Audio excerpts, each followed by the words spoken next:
하나님의 말씀은 사도행전 7장 54절에서 8장 8절까지입니다.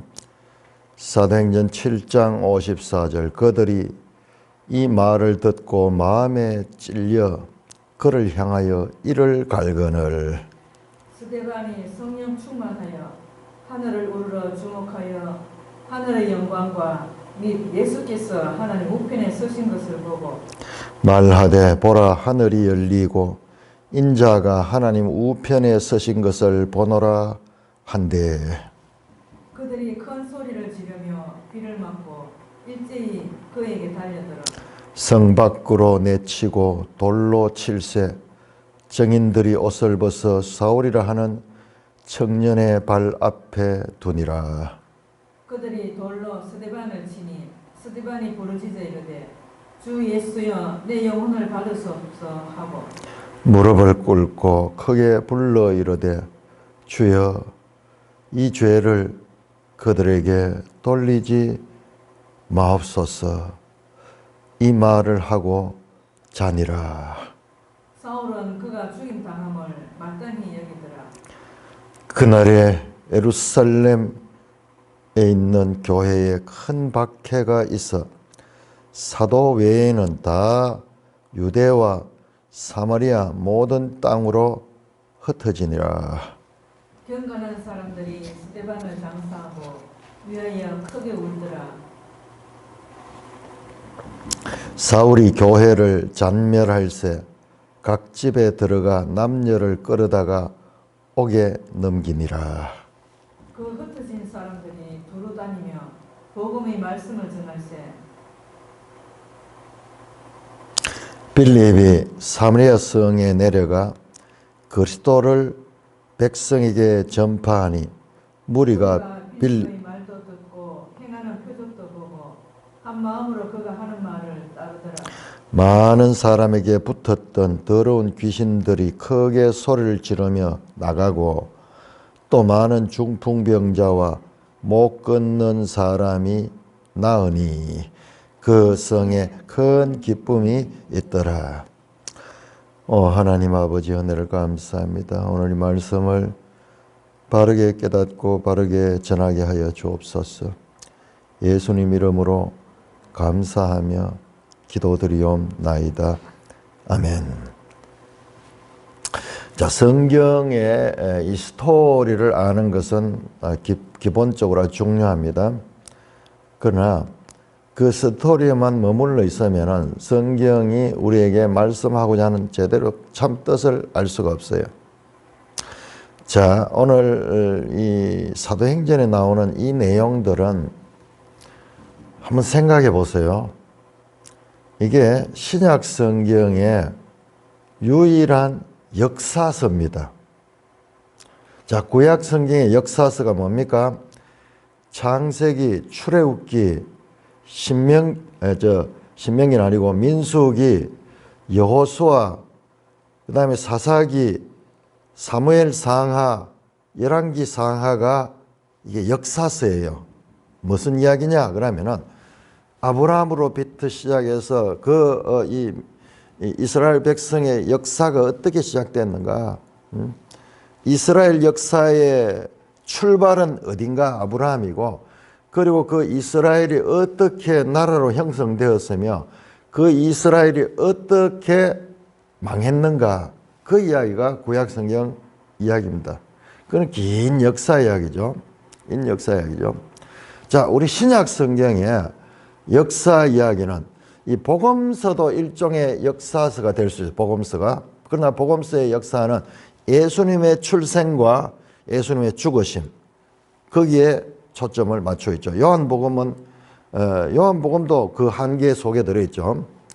죽으시고 부활하신 것까지 나오고, 사도행전은 그 이후부터 예수님의 성천부터 시작해서 성령으로 오시고, 그 다음에 사도들이 이제 이 복음을 전하면서 그 교회가 어떻게 형성되고, 교회가 발전하고, 교회가 복음을 받은 사람들이 교회에 모이게 됐는가, 교회의 역사를 다루고 있는 책은 신약 성경에서 이 사도행전밖에 없습니다. 나머지 보세요. 나머지 전부 서신들이죠. 서신들은 뭐예요? 교회에 보내는 편지죠. 교회에 보내는 편지. 자, 우리 구약 성경하고 한번 비교해서 볼까요? 자, 구약 성경에 역사서가 있고, 역사서 장, 출, 민, 수, 삿, 쌈, 왕. 역대하는 뭐 여기에 그냥 11개에다가 포함시키면 됩니다. 장, 출, 민, 수, 삿, 쌈, 왕. 창세기 이야기 보세요. 창세기 아브라함 이야기. 물론 이제 이 이스라엘 역사로 보면은 창세기 11장 후반에 데라의 족보는 이러하니라 그러면서 그 아브라함 이야기 나오죠. 그 다음에 창세기 12장부터 쭉 아브라함과 이삭과 야곱과 요셉 이야기잖아요. 그래서 출애굽기 뭡니까? 그래서 이 이스라엘 백성들이 애굽에 들어가게 되죠. 거기서 430년 동안 종소리 하다가 거기서 출애굽하는 내용이죠. 그래서 출애굽해서 시내산에서 언약을 맺고 이스라엘 백성이 돼 하나님의 백성이 되는 거예요. 그게 이스라엘이라는 나라가 형성이 되는 거예요. 여기까지는 나라가 아니고 아직까지 이 태동하는 단계고 여기서 이제 나라가 형성되죠.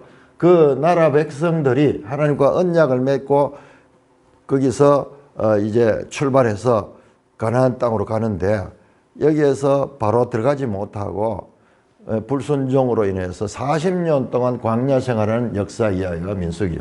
신명기는 지금까지 나왔던 이 이야기들을 설교로서 다시 정리하며 바로 가나안 땅을 눈앞에 두고 하시는 설교죠. 그리고 여호수아는 이 이스라엘 백성들이 이제 광야로 가나안 땅으로 들어가는 이야기죠. 그래서 가나안 땅 정복 이야기 나오죠. 그 다음에 사사기는 정복 이후에 이스라엘 백성들이 거기 정착하는데 거기에서 이 하나님의 법을 잊어버리고 자꾸 세상을 따라가는 거죠. 가나안에 사는. 그러면 하나님께서 그들에게 이 정복되지 못했던 그런 잔존 세력들에 의해 가지고 또는 주변 이웃 나라들에 의해서 공격을 받습니다. 그러면은 이 고통 가운데서 실험하면서 하나님께 부르짖죠. 그러면 하나님께 또 사사를 보내줘가지고 그들을 구원해 주시고 또 시간이 지나면 또 타락되고 계속 이스라엘 백성이 가나안 땅 안에 들어가서도 점점 타락되는 모습을 보여주는 게 사사기예요. 자, 사무엘서는 이런 가운데서 하나님께서 이스라엘 백성들이 자기들도 우리도 다른 나라처럼 왕을 세워달라고 그래서 왕이 세워지는 거죠. 사울 왕이 세워지고 그 다음에 다윗이 왕으로 되는 이야기가 사무엘 하에 나오죠. 자, 열왕기는 솔로몬 이야기부터 시작되죠. 이제 왕정 시대가 이어지는. 그래서 솔로몬부터 시작해서 다윗이 나이 많아 늙어 가는 이야기로 출발이 돼요. 열왕기는. 그러면서 끝은 이스라엘이 멸망하는 이야기로 나옵니다. 자, 이게 역사서예요. 자, 그러면 다른 책들은 뭐냐?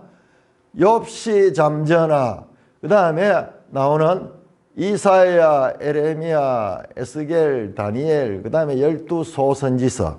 뭡니까? 자, 그거는요, 특별히 이 선지서가 16권이죠. 16권이죠. 자, 이사야, 에레미야, 에가 아직 포함하고, 그 다음에 에스겔, 그 다음에 다니엘, 그 다음에 이 12소 선지서, 호세아부터 해서 말라기까지 12, 13, 14, 15, 16 여기에다가 17으로 칠라 그러면 에가가 들어가면은 17이 되죠. 자, 이렇게 이 선지서들은 뭐냐 그러면요. 여러분 이걸 알아야 되면 성경이 어떤 구성으로 되어 있는가. 이것들은 전부 다 역사에 연관된 거. 주로 이 선지서는 열왕기와 연관돼. 열왕기. 사무엘서도 조금 사무엘서까지는요. 선지자들은 나오지만은 이 기록 선지자들. 자, 여러분 선지자 가운데 엘리야나 엘리사 같은 선지자들은요. 적극적으로 활동한 선지자지만 기록이 없어. 아니, 기록이 없는 게 그들의 하는 기록은 11개 나오잖아요. 그들이 선 책이 없다는 말이야. 그들이 하나님의 말씀을 받다가 기록으로 남긴 문서가 없는 거야. 그래서 그런 분들을 갖다가 행위 선지자라 그러고 우리 성경에 나오는 선지자들은 전부 기록 선지자야. 이들 외에도 선지자들이 많았지만 문서로 하나님의 말씀을 남긴 선지자들은 이들밖에 없어요. 그러니까 기록이 그렇게 중요해요. 성경은 기록이잖아요. 기록. 어떤 사람이 살았더라도 세월이 지나고 나면요 아무 흔적 없어요. 기록만 남아있어요. 기록. 그래서 이 사람들은 전부 다 이까지도 아니에요. 이까지도 아니고 열왕기 시대예요. 특별히 포로기 직전에 BC 700년에서 그다음에 이 586년 망할 때까지, 망할 때까지 그때 집중적으로 하나님의 말씀을 받아서 그렇게 이스라엘에게 전해준 거예요. 목적이 뭐냐? 너희가 이렇게 하나님의 말씀으로 계속 불순종하면 망한다는 이야기야. 망한다. 그러니까 이 선지자들의 이야기 전부 그 이야기예요. 이걸 알아야 됩니다. 그래서 역사서와 선지서는 집중적으로 열왕기 시대에 주어진 이야기다. 주어진 이야기다. 그런 것을 우리가 알아야 됩니다. 이게 성경이에요. 그러면 욥시, 잠언 이 5권의 시가서는요. 이 전체와 다 연관이 될 뿐만 아니라 신앙의 본질, 어떤 죄인과 하나님과의 이와 같은 본질, 이거는 역사와 연관된 내용들이고 이거는 인간과 하나님과의 그 관계 속에서 일어나는 그런 문제를 다루고 있어요. 이건 집단이죠. 집단이와 그거는 개인적이면서도 집단적인 형식의 구애를 받지 않고 다양한 그와 같은 그 하나님과의 관계를 다루는 게 시가서예요. 시가서. 이 성경 39권, 구약 성경 39권 다 설명이 되는 거예요. 자, 이렇게 되어 있다는 거예요. 자, 그러면은 지금 보세요. 자, 이게 구약이라면 신약을 한번 신약은 복음서 있죠. 복음서. 그 다음에 사도행전 있습니다. 그 다음에 뭐냐? 전부 서신서예요. 서신서. 주로 바울 서신이 많죠. 히브리서, 히브리인에게 보내는 편지, 베드로전서, 베드로의 편지, 베드로후서, 베드로의 두 번째 편지, 고린도전서, 고린도에 보내는 편지, 로마서, 로마에 보내는 편지, 전부 편지, 에베소서, 에베소에 보내는 편지. 그러니까 이 서신서들은 전부 방금 우리 구약에서 봤듯이 전부 이 사도행전의 역사서와 연결돼요. 역사서. 전부 연결된 거예요. 자, 이렇게 사도행전이 가지는 신약에서의 역할과 이 의미를 이걸 알아야 돼요. 이걸 알아야 됩니다. 이걸 알아야 돼요. 다 서신서는 그래서 사도행전에 이제 예루살렘 교회로부터 해서 이제 오늘 사마리아로 막 흩어지고 그 다음에 이제 점점 넓게 나가면서 교회들이 세워지게 되는 그 교회들에게 보내는 편지, 그 교회들에게 바울 사도가 보내는 편지고 그 다음에 이 베드로가 보내는 편지고 요한이 보내는 편지, 요한 일서 같은 거 그런 거죠. 이제 계시록은 좀 특별하죠. 계시록은 좀 특별하게 그건 따로 분류하고 자 이와 같은 연결성을 가지고 있다 하는 것을 알아야 돼요. 그러니까 사도행전은 뭐냐 그러면은 교회의 역사를 알려주는데 여기를 제대로 공부를 해야지 교회가 뭔가를 알 수 있는데 근데 이것을 제대로 공부하되 이게 맥락 가운데서 이해하지 않으면 여기 또 문제가 생겨요. 그러니까 이단들이 대체로 가만히 생각해 보니까는 이 초대교회를 따른다 하면서 이단들이 많이 발생해요. 많이 발생합니다. 자, 그런 걸 염두만 두고 하면 그런 내용이 나오면 제가 직접적으로 자세하게 계속 설명할 겁니다. 그것이 뭐냐 그러면 그것이 특수성과 보편성입니다. 보편성. 자, 특수성과 보편성을 제가 계속 강조할 건데 계속 이런 내용이 나오면 갈 거예요. 앞에서도 제가 말했습니다. 예를 들어서 초대교회에 사도들이 재산을, 성도들이 은혜를 받고 재산을 다 팔아가지고 교회에 바쳤다. 그래서 그걸 가지고 그 사도들은 그 돈을 골고루 나눠줘가지고 가난한 사람이 없도록 했다. 이게 참 이상적인 공동체죠. 자, 이 특수성인데 이거를 역사 가운데서 보편적으로 제도화 시켜가지고 교회는 이렇게 해야 된다 하면서 주장하면서 수많은 이당들이 나왔다는 것을 제가 말씀드렸습니다. 그 다음에 성령에 관한 것도 지금 이 특수한 오순절 성령 강림에서 일어난 저런 현상을 모든 시대에 보편적으로 성령을 우리가 받으면은 막 방언을 하고 막 이렇게 하는 능력을 체험한다. 그때 그것이 모든 교회가 그래야 된다. 그러면서 그렇게 하지 못하는 그것은 아직 성령을 못 받은 거다. 이런 식으로 주장을 하면서 수많은 이단들이 나왔고요. 지금도 그렇게 생각하는 거죠. 지금도 그런. 자, 오늘도 우리가 그런 부분. 자, 대주제가 사도행전 끝까지 할 적에 이 좋은 음식을요, 이 좋은 음식에 이 보거 같은 거는 그 독이 있잖아요. 독을 빼내지 아니하면은 그 좋은 음식이 독이 되어서 사람을 죽게 만들어요. 그러니까는 하나님 말씀을 대할 때는 이 조심스럽게 대하면서 이 특수성과 보편성, 단회적인 그런 사건인가, 이것이 계속 교회 역사 가운데 지속되는가, 이 특수성과 보편성 되는 요소들이 공존하고 있어요. 그래서 그걸 갖다가 신학적으로 연속성과 이게 연속성, 그 다음에 이거는 연속성이 아니고 불연속성. 이거는 단회적이다. 단회적. 이거는 계속 지속적인 거, 직속인 거. 이거는 거의 단회적 또는 특별한 경우, 특수한 경우. 이거는 지속적, 반복적 그런 요소가 있습니다. 여러분 구약도 마찬가지예요. 자, 여러분 구약에서 한번 보세요. 여러분 구약의 모세 시대에 기적으로 살았잖아요. 만나를 먹고 살고 물도 반석에서 터뜨려 살고, 그 다음에 그 광야를 가는데 그 사람들이 옷이 헤어지잖아요. 옷이 어디 있어요? 광야에서 옷 한 벌 입고 갔는데 40년 지나고 나면 옷이 하나도 없죠. 신발 다 떨어지겠죠. 그런데 하나님께서 기적적으로 그 사건을 이루어 줬어요. 그래서 만나를 줬어요. 근데 여러분, 그 만나를 그러면 이스라엘 역사 전체에서 보편적으로 자, 우리 이스라엘 백성은 만나를 먹고 산다. 그러니까는 농사도 지을 필요 없고, 그렇습니까? 딱 보세요. 이스라엘 백성들이 가나안 땅에 들어가는 순간 만나 공급이 끊어집니다. 이걸 봐야 돼요. 이걸 못 보고 자꾸 기적 그러면서 그러는데 그 기적의 시간은 모세시대의 짧은 시간이야.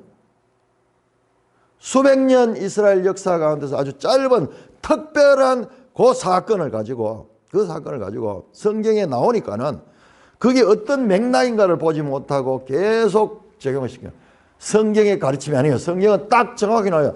여호수아가 이스라엘 백성을 이끌고 가나안 땅에 들어간 순간 그때까지 40년 동안 되는 그 만나가 끊겨지고, 그때 이후로 농사 짓고, 그래서 좀 포도 농사 짓고, 그 다음에 거기 양 목축하고, 그렇게 이 생활했잖아요. 구약도 마찬가지였어요. 신약도 마찬가지입니다. 신약도 이 사도들 시대, 그 다음에 예수님 시대, 여기 전부 1세기 안에 들어가잖아요. 불과 한 5, 60년 요 시대예요. 5, 60년 요 시대 안에 일어났던 특별한 사건들을 아니 교회의 역사에는 이런 능력이 나타낸다.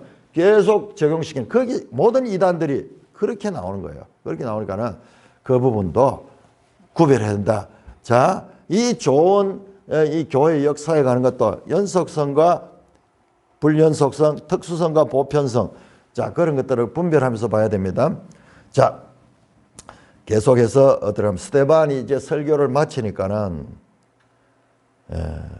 그들이 누구냐면 산헤드린 공회입니다. 지금 스데반이 공회 앞에 신문 받는 가운데서 변론한 거예요. 변론했는.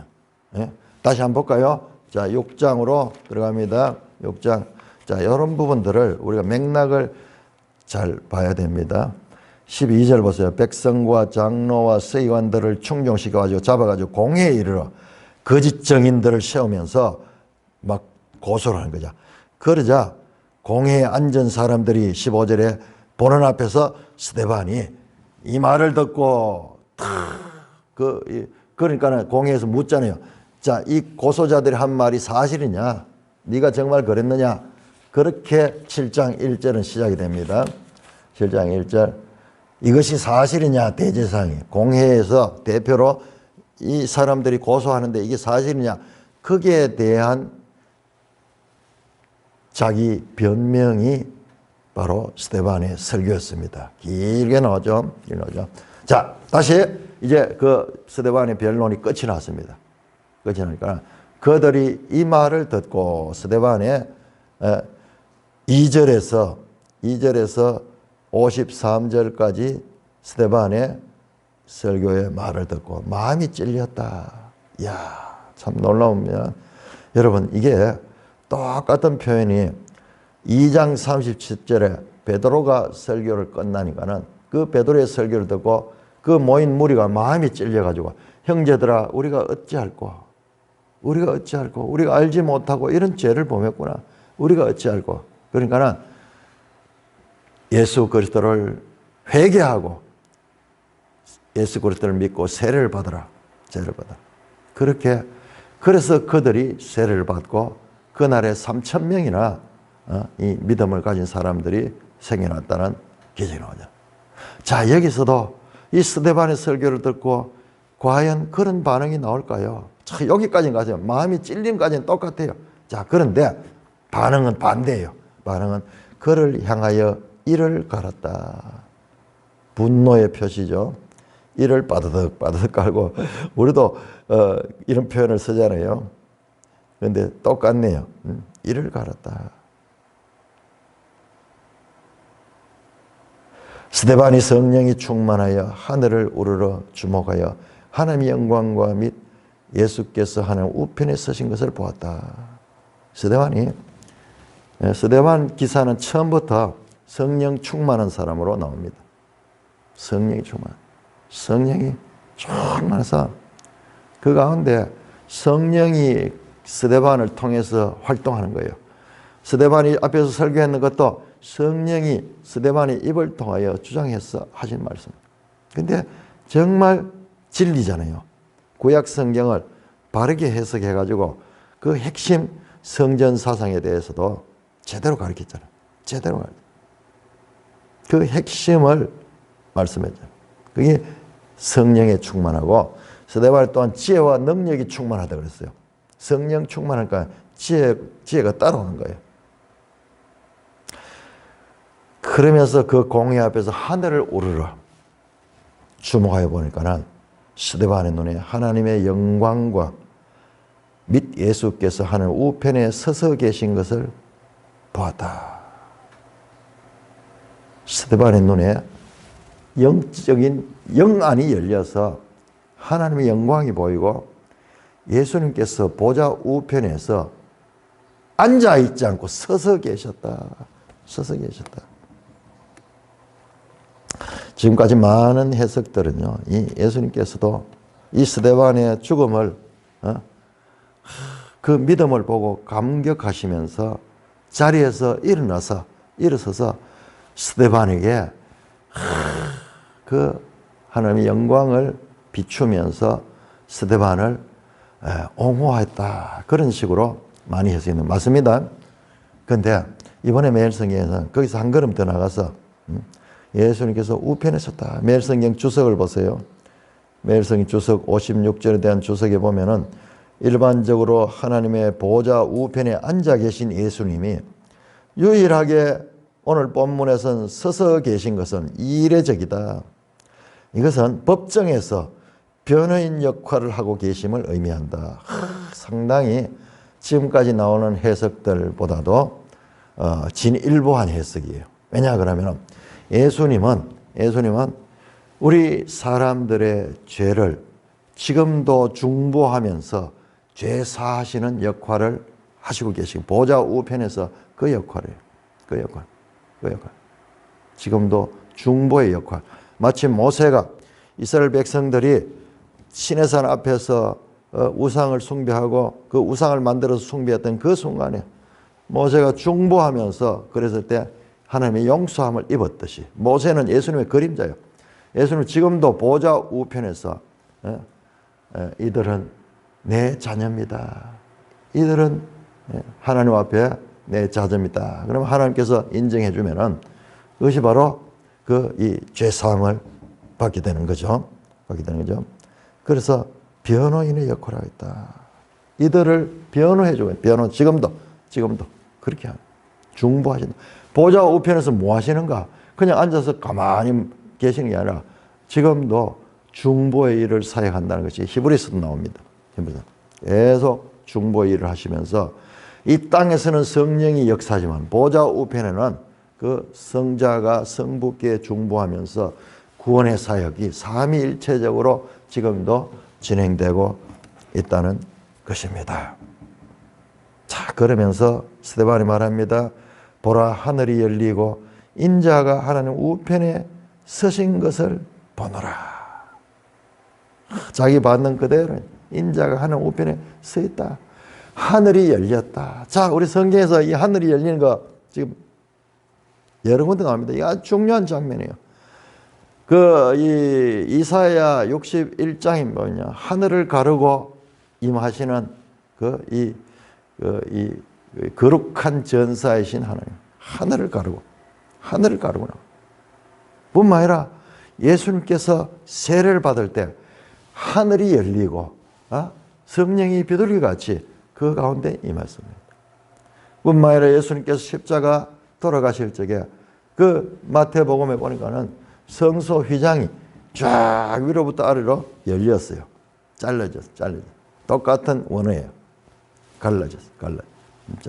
그 하늘이 열리고 하늘과 땅과의 막혔던 담이 흐려지고 그 예수 그리스도의 십자가 죽으심으로 말미암아 그와 같은 새로운 길이 열리는 것처럼 스데반에게도 이 땅에 있는 이 스데반에게도 하늘이 열리며 하나님과 자신이 연속되는 것을 보고 그것을 고백합니다. 그러자 그들은 보이지 않아요. 사람들은 보이지 않아요. 이 영적인.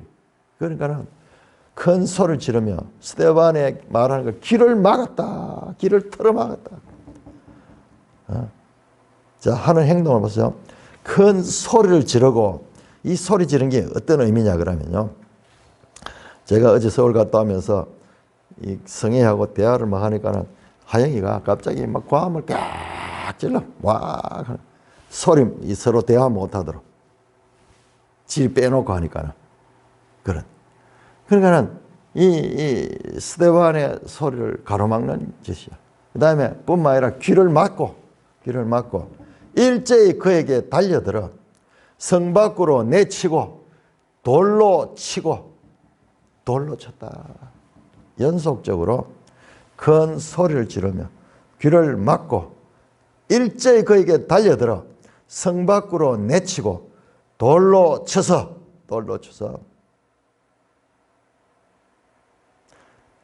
사울이라는 청년의 발 앞에 그 옷을 벗어놓고 나오는 이렇게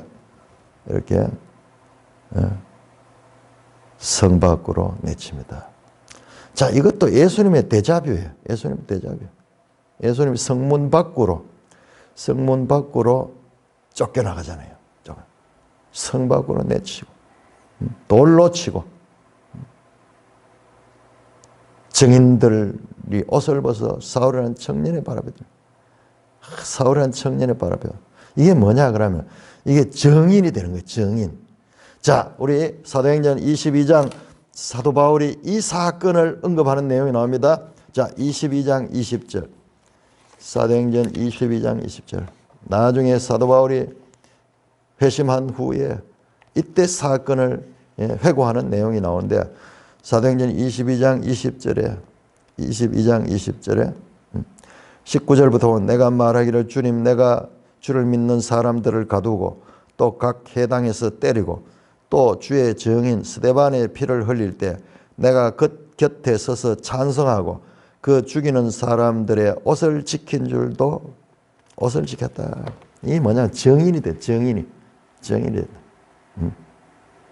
정인으로서 그를 사울이라는 청년이 갑자기 등장해. 난데없이 등장하는데 그 청년의 발 앞에 두었다. 그들이 돌로 스데반을 치니 스데반이 부르짖어 주 예수여 내 영혼을 받으소서. 여러분 사도행전을 저자가 누가잖아요.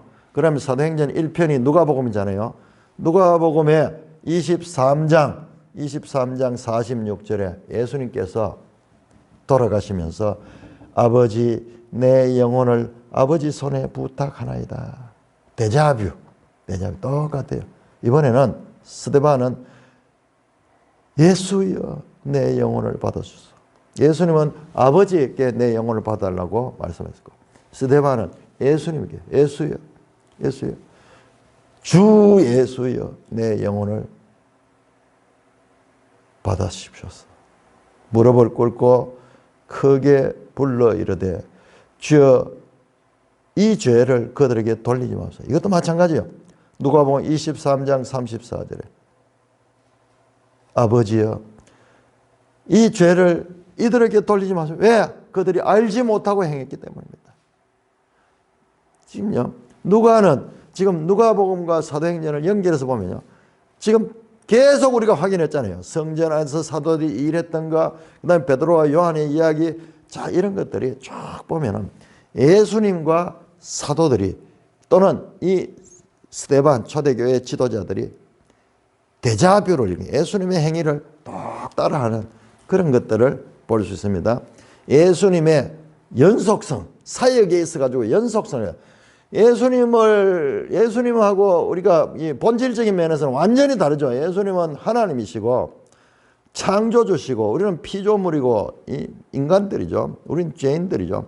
그래서 그 존재 면에 있어 가지고는 절대적 간격이 있지만은 그러나 그 사역에 있어 가지고는 거의 동등한 그 사역을 하고 있는 것을 보여주거든요. 이것도 요한복음 14장에서 예수님께서 하신 말씀 그대로예요.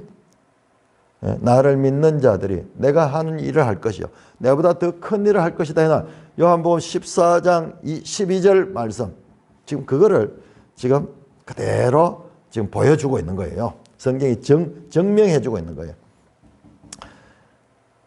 자, 이렇게 스데반이 이 말을 하고 자니라 죽은 것이 아니라 잤다고 표현하고 잤다고 자는 자는 깨어날 수 있는 거예요. 부활에 대한 암시가 있습니다. 자, 8장 1절에 자, 왜 여기서도 보세요. 8장과 7장을 이렇게 같이 붙여놨을까? 이렇게 배치했을까? 매일성에서 여기에도 아주 중요한 의미가 있는 거예요. 7장 사건과 8장 사건은 분리된 것이 아니라 연결됐다는 거예요. 자, 그거 알 수 있는 게 자, 8장 1절에 사울은 그가 죽임당함을 마땅히 여기더라. 아까 나왔죠? 사도행전 22장 20절 19절에서 바울이 말했던 것처럼 내가 그때 그 옆에서 찬성 투표를 했다. 죽이는데 거기에 여기 안 나오지만 그런 과정이 있었던 것 같아요. 이걸 돌로 쳐 죽이자 하면서 그랬을 때 다 좋다 동의를 했는 거예요. 그때 동의했는 거예요. 그 생각. 사울은 그가 죽임당함을 마땅히 여기다.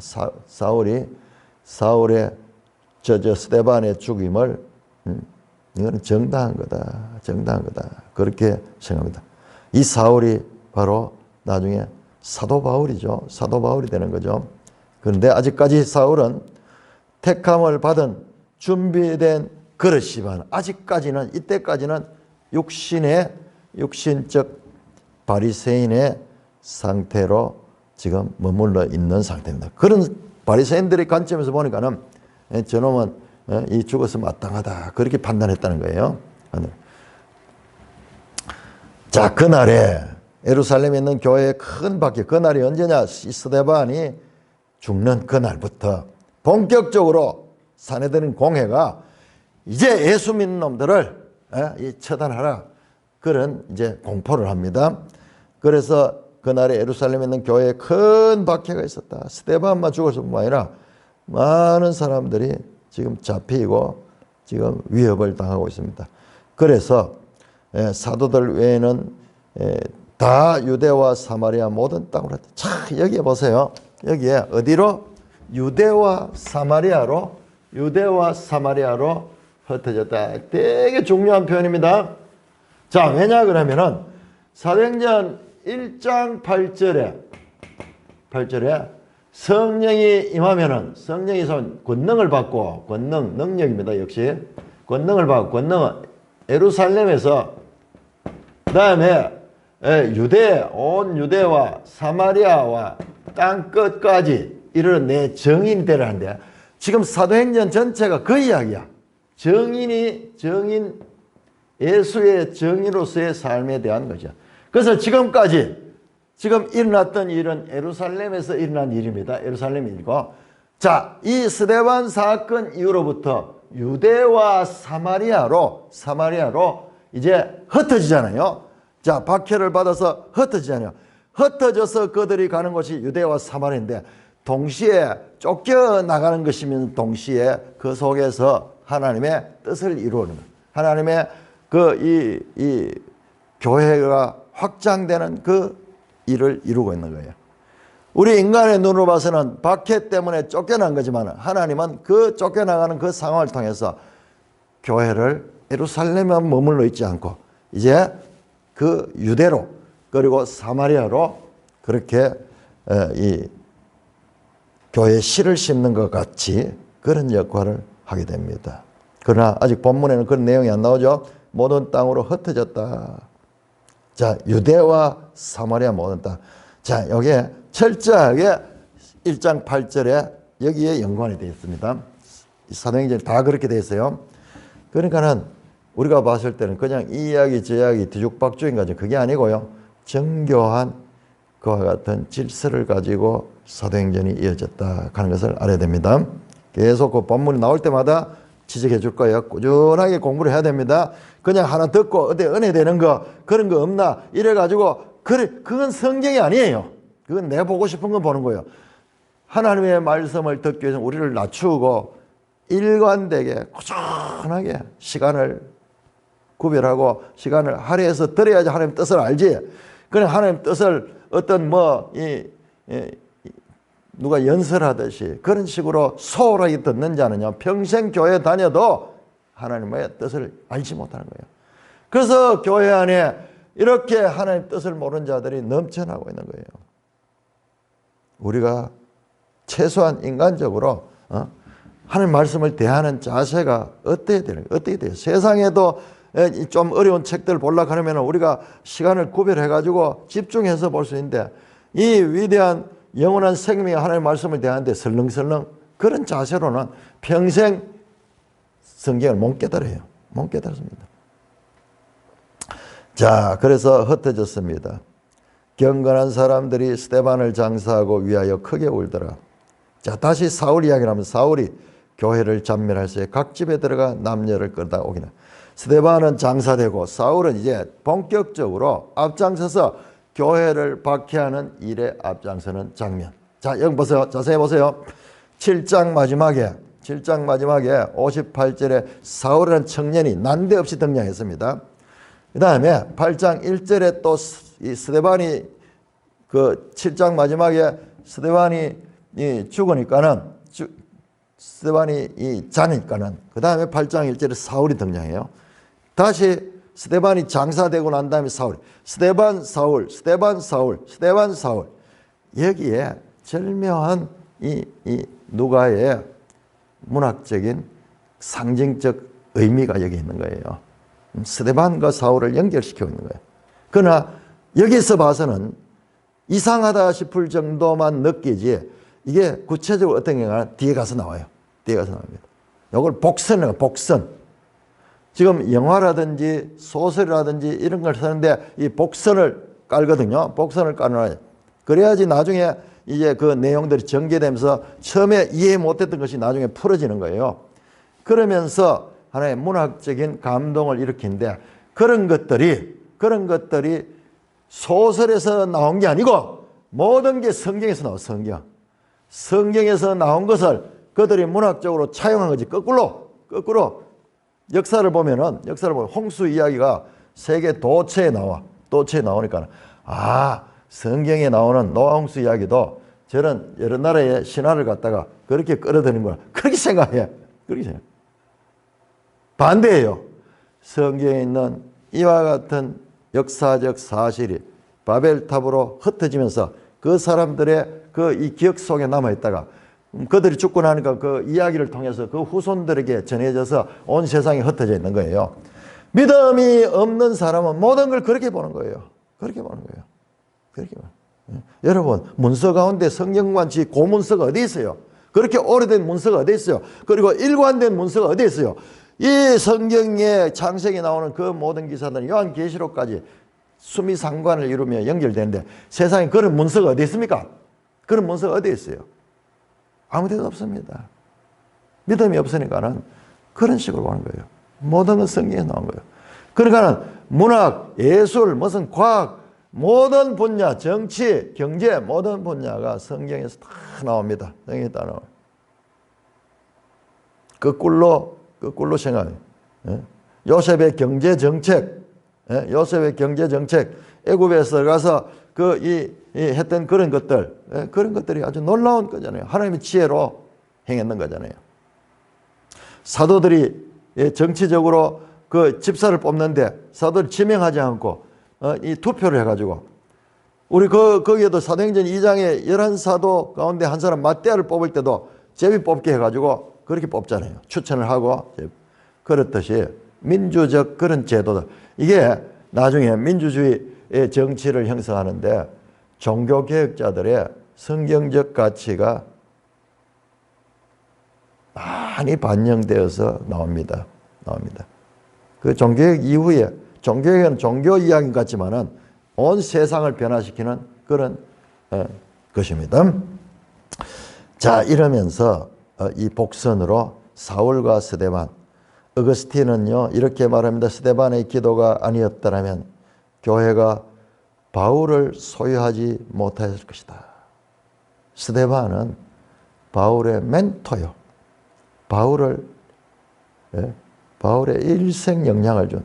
그래서 바울의 가르침을 보시면은 바로 성령에 관한 가르침. 너희가 하나님의 성전인 것과 하나님의 성령이 너희에게 구하는 것을 알지 못하느냐. 그 성전. 마음에 할례를 해서 성령이 있기 때문에 이제 우리가 성전이다. 성령이 내주하고 있으니까 내가 성전이야. 그러니까 우리가 너희는 하나님의 성전이다. 교회를 향하여 그렇게 말씀하는 것도 이 스데반의 설교와 연속이 되어 있습니다. 자, 그러면서 동시에 사마리아로 흩어지고 자, 사울은 더욱더 바리새인답게 교회를 박해하는 장면만 나오고 끝이 납니다. 그 다음에 탁 장면은 4절입니다. 그 흩어진 사람들이 박해로 해서 흩어진 사람들이 두루다니며 복음의 말씀을 전했다. 자, 그런데 그 가운데 한 사람이 등장합니다. 5절에 빌립이 누구예요? 바로 6장 5절에 7 집사 가운데 7 집사는요 성령이 충만해요. 성령이 충만한 7 집사 스데반, 그 다음에 빌립 쭉쭉쭉쭉 7명 나왔어요. 니골라까지. 요 두 사람. 지금 7장은 스데반의 설교로 되고 8장은 빌립의 이야기로 구성돼요. 빌립. 자, 빌립이 어디에서? 사마리아에서 사마리아 성으로 내려갔다가 사마리아 성이 어디냐 그러면요. 이 바로 예수님께서 사마리아 여인을 찾아갔던 그 성이에요. 그 성. 세겜. 더 구체적으로는 세겜 지역에. 사마리아는 우리로 치면 경상북도 같이 큰 개념이고 세겜은 그 가운데 안동 이런 식으로 경산 이런 식으로 한 지역 이름. 자, 그 사마리아 성에 내려가서 그리스도를 백성에게 전파했다. 빌립 집사가 그리스도를 백성에게 전파했다. 뭐를? 그리스도를 전파했다. 그리스도를 전파했다. 무리가 빌립의 말도 듣고 행하는 표적도 보고. 그런데 이 초대교회에 이런 스데반도 표적과 기사를 행했거든요. 빌립도 표적을 행한 거예요. 뒤에 나오는 보니까 어떤 표적이냐? 귀신이 쫓겨가고 그 다음에 중풍병자와 못 걷는 사람이 낫는 이 기적이 나는 거예요. 이 기적이 나는 거예요. 자, 이것도 보세요. 아까 말씀드렸죠. 초대교회의 특수한 이런 역사가 사도들과 그리고 이 집사들에게 집중적으로 나타났습니다. 그럼 오늘날 마찬가지로 오늘도 교회의 지도자들은 이런 능력이 나타나야 될 것이 아닌가, 그런 생각을 적용을 시키면서 지금도 그런 주장을 하는 분들이 많이 있어요. 성령의 능력을 받아가지고 지금도 하면 된다 그러면서 기도 많이 하면 이렇게 된다는데 아닙니다. 아까 이야기했죠. 만나 이야기처럼 마찬가지로 똑같습니다. 자, 이것은 특별한 시대에 특별한 하나님의 능력으로 교회가 복음 전파가 말씀으로만 사람들이 집중 안 되는데 이런 능력을 가지고 말씀을 전파하니까 그 사람들이 그 능력을 보고 마음이 감동되가 그 말도 믿게 되는 거예요. 믿게 되는 거예요. 자, 그래서 이 표적이 많이 일어나고 우리 지금까지 보면은 이 표적과 말씀 사이의 관계가 3장에 보면은 그 성전 미문을 안전병이를 고쳤죠. 그 다음에 사람들이 베드로를 주목할 적에 형제 이 사람들아 왜 나를 주목하냐, 이 일을 한 건 예수님이다 그러면서 예수님을 전파했죠. 지금 여기도 마찬가지예요. 마찬가지로 그와 같이 표적을 보고 한 마음으로 그가 하는 말을 따르더라. 빌립이 능력 있는 사역을 하니까는 이와 같은 사람들이 한 마음을, 여러분 우리가 이 성경이 짤막하게 기록해서 그런데 중풍병자가 그 몹쓸병에 걸려서 고통받다가 나섰을 때 그보다도 더 감사한 게 어디 있고 그 낫게 해준 은인에 대해서 죽으러 가면 죽는 시중까지 할 수 있을 그런 마음이, 간절한 마음이 따르지 않았겠어요? 그런 식으로 그렇게 따라가는 거예요. 뿐만 아니라 7절에 많은 사람에게 붙었던 더러운 귀신이 크게 소리를 지르며 나가고, 귀신 들려서 고통받는 사람들, 이것도 특수한 사람들이죠. 다 이렇지는 않은데 우리 가운데 이런 일이 지금도 있어요. 지금도 귀신 들려서 고통받으면서 자기 몸을 해하고 있는 이런 영적으로 이와 같이 사로잡힌 자들, 빌립이 안수하고 말씀하니까 다 떠나가고 다 떠나가고. 기적의 연속입니다. 그래서 8절에 그 성에 큰 기쁨이 있더라. 스데반의 죽음과 박해로 인한 교회에 흩어진 그런 가운데도 큰 기쁨이 있다. 역설이죠. 지금 앞에는 우리 인간적으로 봤을 때 죽음과 쫓겨남과 불행인데 그러나 큰 기쁨이 있더라.